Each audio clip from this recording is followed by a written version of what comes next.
Hello, everyone, and welcome to Future Proofing Your Business, why API security is essential for growth and innovation. My name is Keith Ward. I am with Actual Tech Media, who is sponsoring this event today, along with Akamai. And I am thrilled to be your moderator for this special event. Now, I live in North Central Maryland. It is about 96 scorching degrees where I am today. You should actually see me in my office. I've got like bookend fans blowing on me to keep me cool. I hope it's cool where you are, or you can make yourself cool wherever that is. And in the meantime, there's some housekeeping stuff I need to go over before we get to the main event today. Now, first of all, we want your questions, and we encourage them in the questions box in your webinar control panel over there on your right-hand side. Now, that Q&A panel is also the place to let us know about any technical issues you might be experiencing. A browser refresh will fix most audio, video, and slide advancement issues. Sometimes it takes a couple of refreshes, so give it another hit if you need to and see if that fixes it.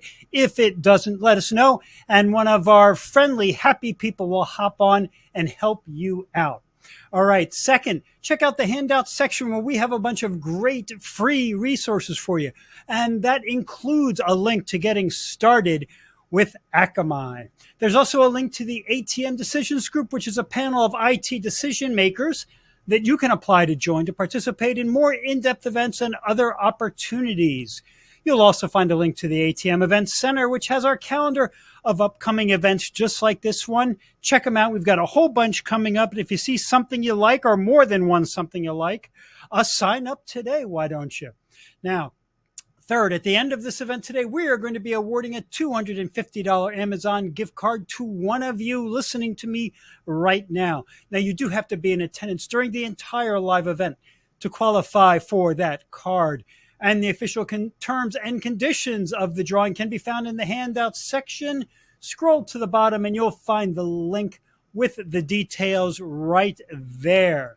And with that, folks, let's get to today's fantastic content. I guess the heat is frying my brain a little bit. I am so excited to introduce you to our presenters today. They are Steve Winterfeld, Advisory CISO with Akamai, and Carl Mattson, the Field CISO with Akamai. They are ready to go right now, and Steve is kicking this off. So, Steve, take it away. Thanks for that introduction, Keith.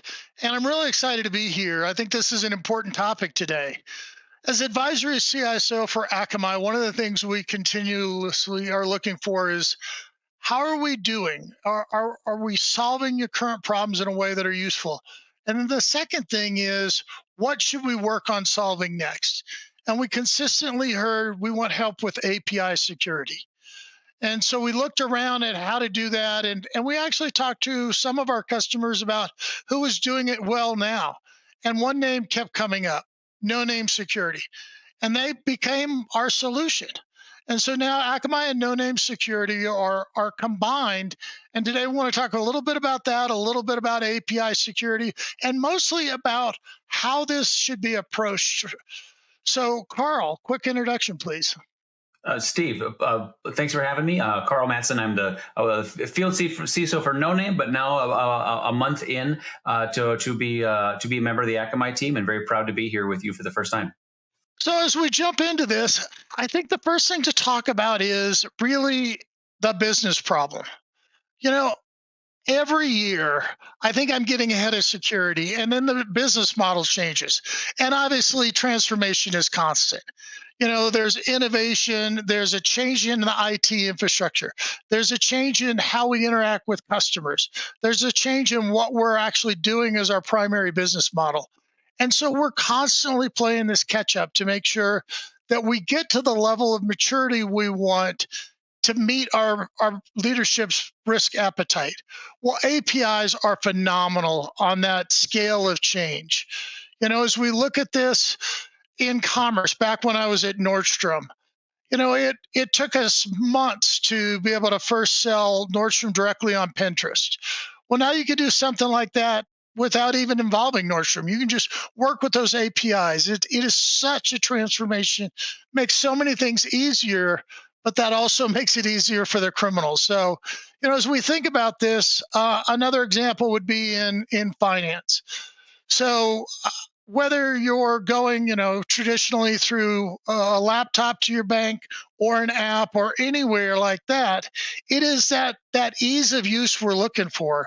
And I remember, many years ago, I would go to this bank and then I would switch over and go to that and look at my stocks over here. And I may go to a third place where I had money.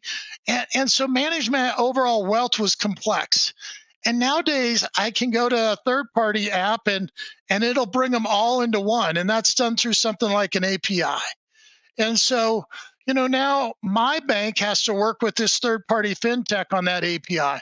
Another example is, if I'm driving and I get pulled over, I'll pull up my app for my driver's license and I want to show my insurance, and my banking and my home loan are all done through the same organization, and they're all in that same app. And all those functions are different APIs. So yes, it has made my life so much easier. But as you think about that complexity, as you think about all that interaction, that's huge risk. Complexity has always been the enemy of security. And then we talk about partners, business partners that have our data or want to access our data. Some of those may be, dynamic. Some of those may need to be niche. You only get part of a customer's data set. And then, internally, I've got HR went and bought a new capability, and that's coming in through APIs. And so just such a dynamic environment here. Carl, I'm sure you've had, similar experiences with APIs. I think one ask that customers have of us is where are things going in the future? In terms of APIs, is this a fad or where is it going? And the easy answer is, as long as consumers and businesses want more functionality, there will be more APIs. So, for example, like the consolidation of having a credit card and a bank balance and a mortgage offer all in one sort of pane of glass when you log into your banking account. That's a better consumer experience. Consumers will want continued more better experiences. Those are API-enabled experiences. So I think that the journey of the API being a sort of a centerpiece of the digital economy is really just beginning, because consumers and businesses are expecting more, and they're never going to expect less. They're never going to expect to have less access or less data available at their disposal. They're only going to want more. Therefore, the API needs to become that much more of a priority for us. And perfect. As you talk about that, it brings me back to my challenge. Do I know where those APIs are? Do I have the maturity I do around my traditional? I got pretty good at, if there's a new website out there, it went through my security controls. And so that's what we're going to look at today is how mature are we in this new innovative transformation environment? And let's not forget that the threat gets a vote here. As we look out there, we see, again, the amount of traffic is phenomenal. We look at the increase in the number of companies that have been attacked, the number of different aspects of this. I'll give some real world recent examples. There was a recent fine of $16 million for a telco company that had 3 API breaches, in a short period of time. So they're coming up with fines. There's $49 million in 49 million identities, and then a second case of 15 million that was done through abuse, scraping, misusing these APIs. And those are large numbers. I would not be surprised to start to see, something come out where you're actually having to respond to the new SEC rule around materiality and letting investors know of that impact. And finally, there's a recent example of a forgotten API called a zombie API where, it was just left out there unsecure, and they lost 9 million customers PII. And so we continue to see, as we use these, as we talk about all those examples of how we're leveraging this for our customers, the threats out there following the money. This is where our value is. This is where they're attacking us. And so we talked a little bit about why. We talked a little bit about the threat. Let's talk what we need to do about this. So first of all, you can't protect what you don't know about. This is just a key principle. And so you have a new developer push out an API. You have one of your business units buy a capability that's giving an API access to your data. And if you're not aware of it, you can't secure that. The next is around making sure you have visibility. Visibility on posture events. Do you know where there's shadow APIs? Do you know where there's sensitive data being accessed versus, pricing or marketing data? Do you know where the poor authentication is? That people are bypassing authentication. So, how you structure all this. Do you understand the runtime challenges? So again, the things out there real time. This is where you saw that abuse, that scraping. It's where you see obvious attack methodology like impossible time travel.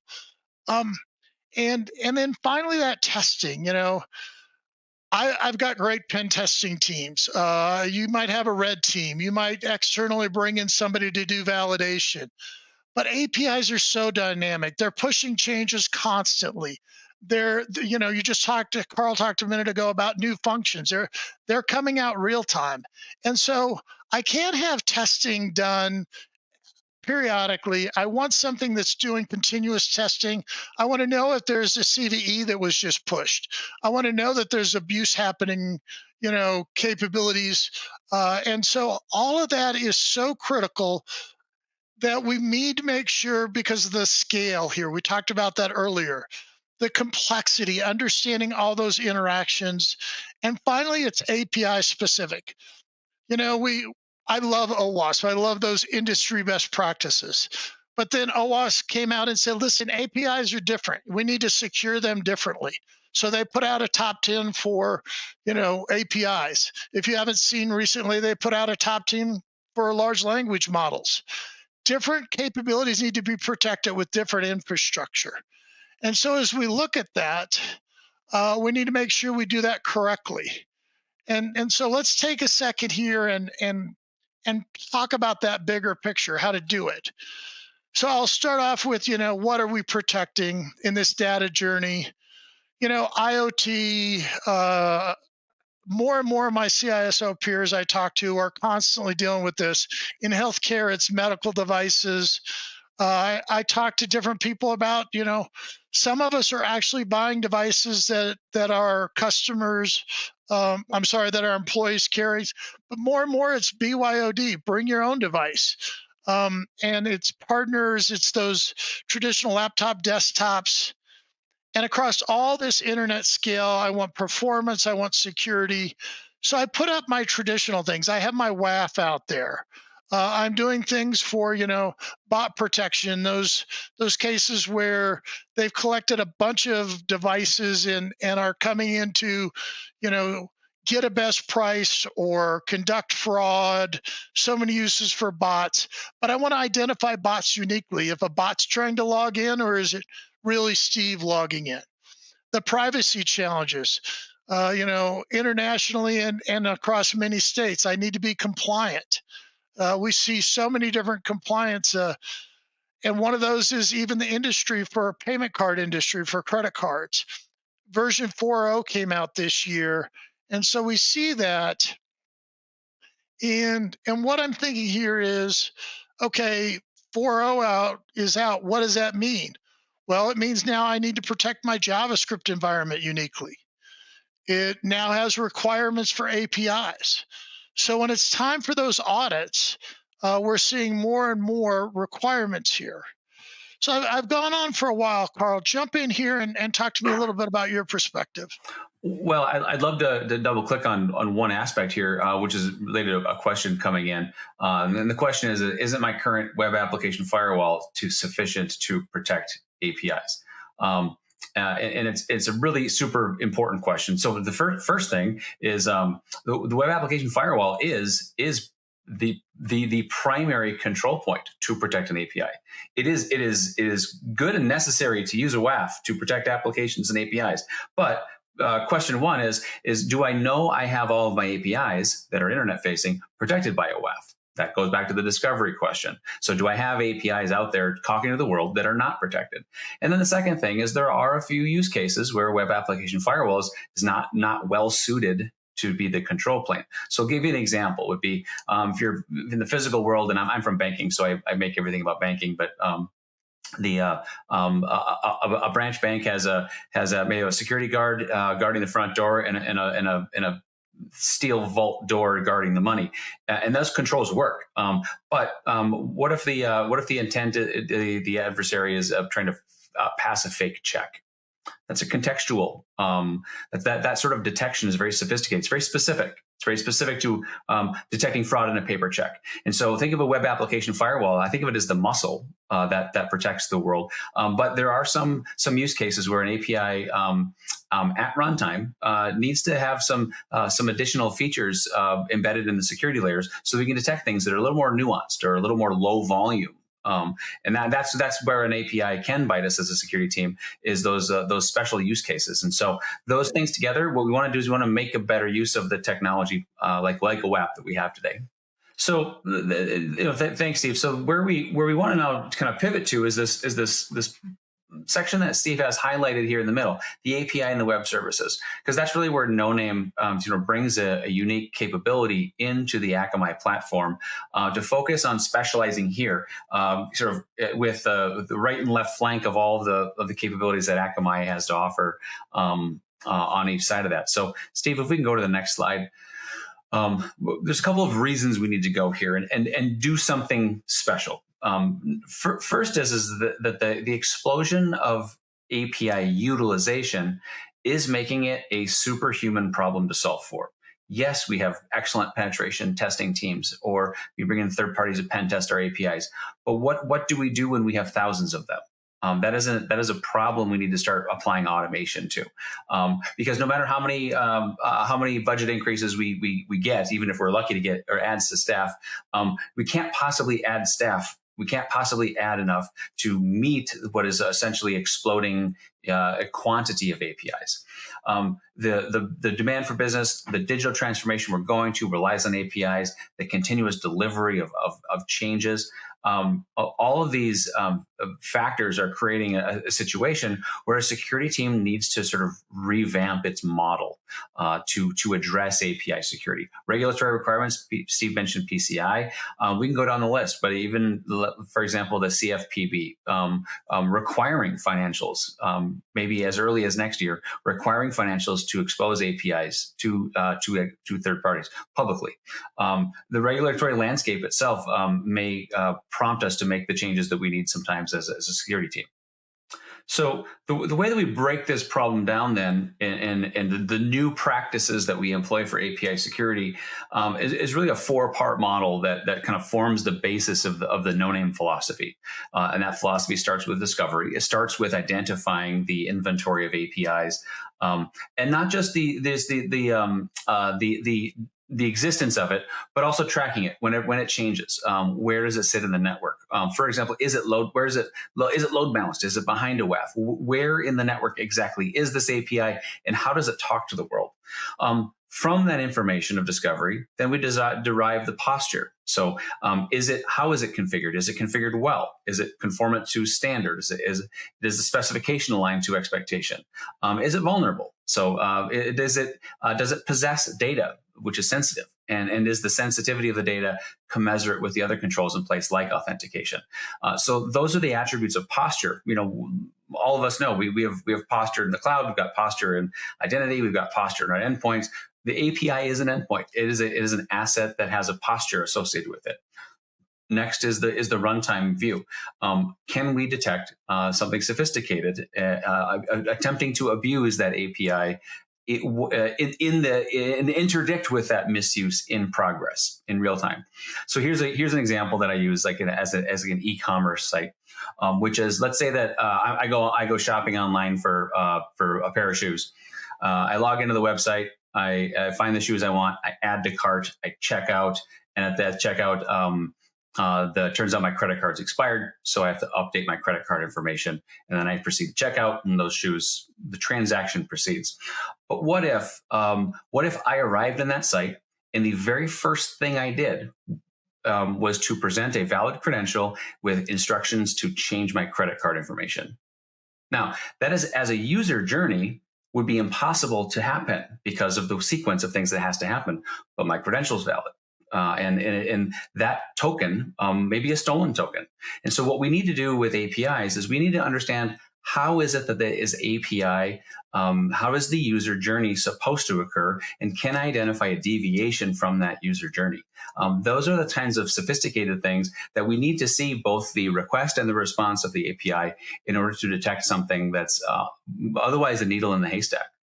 And the last thing is that testing piece. Can we test our APIs before we roll them into production? And can we do that kind of sophistication in our testing that allows us to surface those vulnerabilities in the API, the specific business logic flaws that allow us to address those issues prior to release of that API into the wild?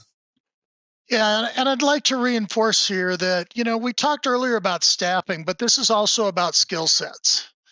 I'm working with my developers and I'm saying, hey, listen, here are these OWASP top 10 common mistakes for APIs. But I need to reinforce them with technology. I need to say, hey, here's best practices for coding. But then I need to give them a technical check. Hey, we have a posture problem. Hey, we have a runtime problem. Hey, we have a vulnerability here in here. Um, you know, this validation of their skills is just so important. So how do we deliver this capability? And as you talked about a little bit about the role of the web application firewall at runtime, what No Name essentially has is an API security fabric, and that fabric starts with integrations with the development platforms, CI/CD pipelines in particular, that allow developers, DevOps teams, security teams to invoke a series of sophisticated tests during the promotion of code through various stages of the SDLC. So that SDLC set of integrations is really important.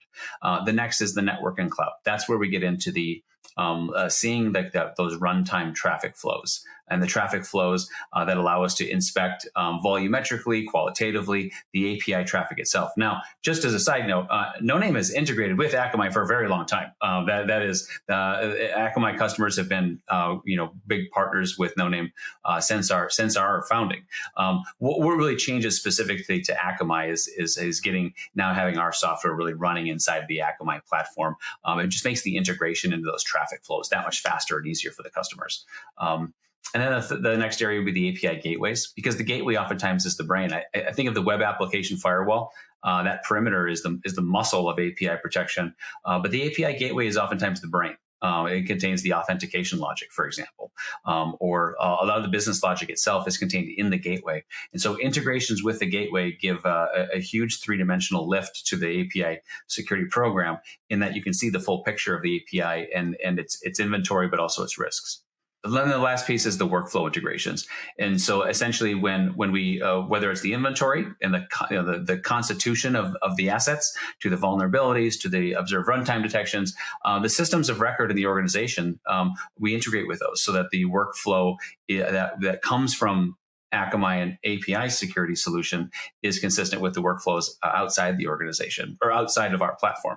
So comment, Steve. Yeah, and I will say you mentioned being integrated into Akamai. We have some of our customers that use our infrastructure to protect their employees, to protect their customers. Use all 15 to 20 of ours, depending if you count services. We have some that use managed services, some that manage themselves. But it is critical to note that we have other customers that just use one or two capabilities. We have some that, may start off with API security and later add, that JavaScript security or brand protection security. So I will emphasize that while we're get closely integrated, we're more and more finding people want that flexibility. And quite honestly, a lot of them are starting to say, I also want vendor integration.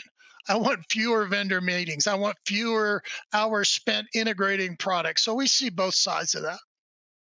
So what do we see customers achieving in this journey to get when they go through this journey of modernizing API security? What are the outcomes? Well, first we use a case of a large automotive conglomerate that looks at specifically development overhead. So reduction of cost. And so what they're really talking about is the ability of the development and the development of the AppSec team to scale with the organization without adding a tremendous amount of headcount. Can we create automated testing? Can we create sort of efficient reviews of both compliance checks and security testing in our secure SDLC? That's a major use case for us to achieve success by reducing the need to add extraordinary numbers of people to staff to meet those. When the number of developers in an organization skyrockets because of a major effort, the security team can remain a small targeted team in employee automation. So the next area then is a retail store chain, the convenience store chain with 84,000 stores. Like Steve and I talked about, like the API is really ubiquitous in everything we do. And deploying API testing as part of the software development lifecycle, that's a huge element of eliminating vulnerabilities in production. So the sprawl here is really what's notable, because we all know that Akamai carries 20% or more of the world's internet traffic. Scaling Akamai Akamai has scaled to a sort of an internet scale for the last 2 decades. But what we often find times in corporations is large corporations have their own odd complexity. They use 5 different development pipelines. They use 4 different types of code repos. There's 3 different SDLCs used in an organization. Some are on-prem, some are in Azure, some are in AWS. And that complexity becomes very, very difficult for a security team to manage. Now, companies like an Akamai or Google or Microsoft might have scale at the big picture level. But what we really focused on with No Name was being able to be sort of an internal software set that could touch all those parts of an organization and bring a single pane of glass together for a very complicated organization, and having API security champion really direct traffic for the whole of the enterprise. And then the last area would be the mobile network operator. The large telecoms are essentially like just absolute factories of APIs, whether that's industrial usage, IoT devices, telecom networks, as well as in the regular corporate assets. Now, when we're dealing with large enterprises, particularly those that have like physical infrastructure, what we'll often find is that there are hundreds, if not thousands, of APIs for every employee. Just as a ratio, there are organizations with 1 million+ APIs, and so what's really interesting about telecom is the extraordinary scale that it takes to observe or to inventory that API footprint. And if you're dealing with APIs that count in the hundreds of thousands of APIs and ask to be PCI compliant. Imagine trying to fulfill that with manual efforts. Automation is required when you're dealing with this kind of scale. Akamai's scale globally is really an enormous advantage. But what we're doing with the No Name software, specifically for APIs, is achieve some really remarkable things, and that's why it's really exciting to see these 2 things come together. So where does it get us when we put these together? Well, where it gets us is first, teams have a relatively sophisticated API testing engine they can employ early life cycle before they expose APIs to the internet. We've got comprehensive discovery and posture management that can give us a full picture of an API economy and its health. We've got runtime protection. No Name does not sit in line, but for attacks that we observe, we see behaviorally, we can inform the WAF or the gateway to block that attacker. So we see this come together as end-to-end visibility. It's the whole life cycle of the asset. We see it come together with the flexibility and scalability of Akamai and No Name, which is the scale of Akamai, but the flexible to do some very niche things. Just a quick side note: we have No Name running on a cruise line ship in the server room. For ships that are oftentimes offline for days, is running No Name software on the ship. That's the kind of sort of flexibility that we can employ here.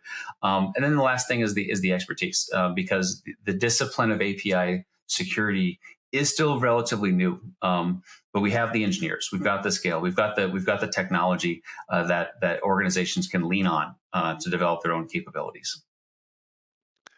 And I would emphasize whether we're, talking to customers about microsegmentation or API security, a lot of this is about managing your attack surface. Understanding and doing what you can to be aware of and controlling that attack surface, and then having that response, that flexible response to say, okay, what's my risk appetite? Am I going to accept some abuse, some scraping, maybe partners that are, again, you talked about a cruise ship. If I want some people potentially, getting my price in secondary apps, but I also want to control how that's done. I want to be aware of how that's done. And so managing that attack surface, making decisions based on your risk appetite, those are the kind of things that we're really excited to do with No Name.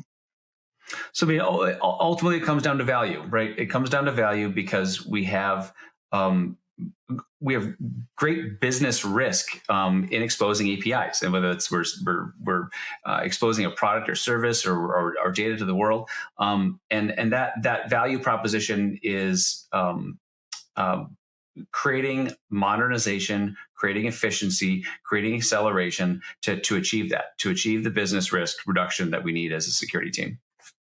And Steve, I think you really hit the nail on the head with the risk appetite, which is that's what we get. We get to reduce risk as a security team, in commensurate with the risk appetite we have. And in a way that's not, impeding. We're doing the discovery. We're not trying to say, okay, here's an onerous process before anybody can deploy. We ultimately want to be flexible. We want to be reinforcing. And so as we think about this, we talked about this at the very beginning. This is a business decision. This is business enablement. But I also want to make sure the leadership understands the risks they're accepting. Our job as a CISO is to make sure that they say, okay, I take business risk every day. I take all kinds of business risk. What is my security risk? And okay, I'm not comfortable with that. I am comfortable with that. What's my compliance risk? What is the potential for scale? And so those are so important. The second is, okay, I'm not comfortable with it. How do we reduce it? And do I have flexibility in that? Can I say, okay, I want less risk during a major event, the annual Nordstrom sale, anniversary sale. I want, less risk around that. I want more risk. I want less friction around customer interaction. Those are so vital to make sure we have systems that are flexible. And finally, this is all driven by cost. I want something that scales with me. I want something that offers me, you can manage this, you can help me with investigations, or I can run it myself. I have a staffing challenge. I want to bring on some engineering skills. And, if I'm paying for cycles out there, I want to block the abuse. I want to try to control how things are going. Carl, I know you've had some of these same experiences. What are your insights? One insight that I have on APIs is that they are uniquely sort of describable business assets. What we've sometimes in security struggle to communicate, have a language around security. For example, let's say service accounts. How do you describe a service account to a business line head, and do they care? No, probably not. But APIs are different because APIs, in most organizations, your public-facing APIs, those are oftentimes revenue streams. They're a point of sale where the company is exchanging products and services for money. And so that's one of the great things about reducing risk and accelerating business is an API kind of cuts to the chase. An API is a pipeline to buy and sell data, buy and sell services. But those are conversations where the API, we can have a discussion with an API owner, a product owner, about securing the integrity of their product in a very specific way. That's about their business. Their business is this API and the products that are they're delivering with this technology. So I am optimistic that there is a conversation to have with on reducing business risk in business language for the subject of APIs. That's just much friendlier than a lot of things that we deal with in security, which to business leaders oftentimes feel like an abstraction. So today we have talked about a lot. We've talked about the threat. We've talked about why we need to secure this. But we also want to continue this conversation. So first of all, Akamai has a ton of engineers and researchers. And so, I'll start off by saying, if you want to learn more about Akamai in general, please come out and you can see us talking about our API security. We do threat research. We put out state of the internet reports. Some of those numbers you saw Akamai talking about earlier in the no name report actually came from our SOTI report, state of the internet report. We want you to be able to understand what we do and get a little bit more into the details in a product brief here. And for those who are ready to go to the next step, certainly, there's a capability here to reach out and do a demo. I know I see one question. Why don't you, Carl, start off with the questions you have as well? Sure. The question is, what does an existing Akamai or no-name customer see as the big change coming this year with the acquisition? So we had a slide on with the list of the integrations for traffic sources, and I think that the biggest change is that if with no name and Akamai now paired together, implementing no name, like the integration to Akamai is sort of done. Like the platforms are integrated so that if you're an Akamai customer, no name is almost like a feature flag. Just click the box and there you go. Now all the other integrations, whether if your source of traffic is not Akamai, all of those integrations still work perfectly fine. It's just if you're an Akamai customer now using no name is it used to be implementation of traffic sources was tough. And we made that really, really easy for Akamai customers. I would say overall, we continue to see where we want to go with this, engaging with our customers on how they want to protect things. Do they want more threat hunting? Those kind of services we continue to look across all of our capabilities.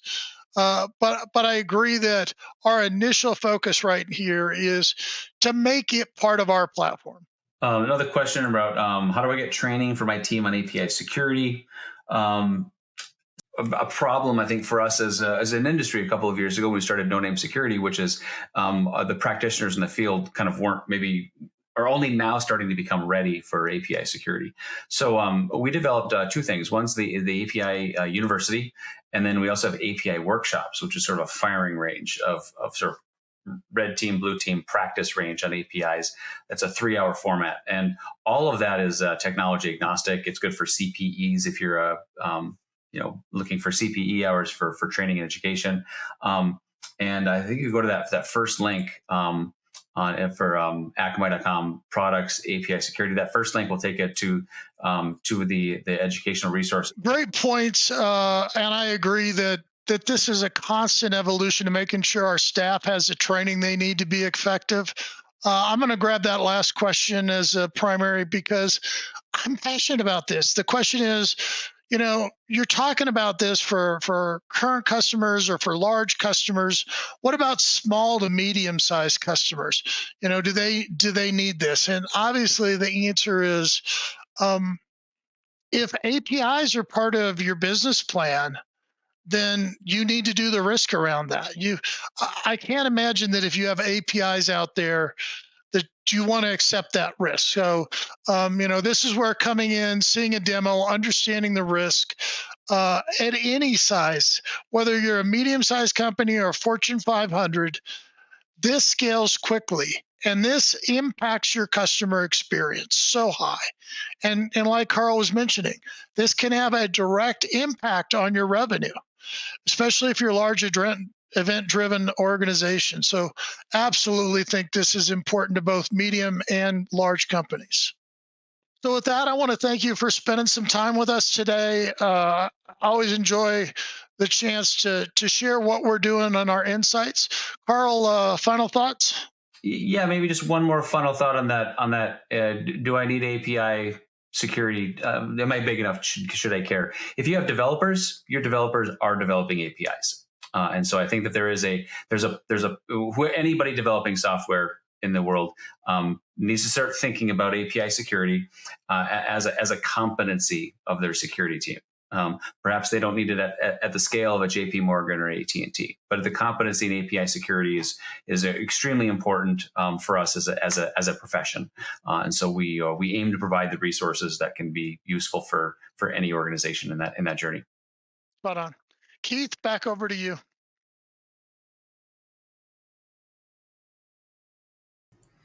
Thank you, gentlemen. And I agree with both Steve and Carl that in a way, you could say it's all about the APIs nowadays. It's an interconnected world. I mean, that is where we all live and work now. And so APIs are just at the heart of everything. And I still believe that they don't get enough attention, especially the security aspects of APIs, because one mistake here can affect so much in your infrastructure. So I was just thought that was great education and loved hearing Steve and Carl deep dive into API security. And I also wanted to mention that Akamai will do their best to follow up on all questions that weren't answered today. So there were a ton that came in. Everybody was so engaged and interested in this topic. You were just asking questions throughout. And if your question did not get answered, have no fear. You will be hearing from them. They will be following up with you to make sure that question does get answered. So sit tight. And with that, folks, I just have one more piece of business today before we wrap this all up with a pretty bow on top, and that is the Amazon gift card prize drawing. The winner of the $250 Amazon card for this event is Eric Beck from Arkansas. Congratulations to you, Eric. We will be in touch ASAP to get you your card. And thanks for playing. With that, folks, on behalf of the Actual Tech Media team, I want to thank Akamai for making this event possible. I want to thank all of you attendees for being here, for your great questions, and I hope you all can stay cool for the rest of the day. I will see you next time. Have a great rest of your day, folks.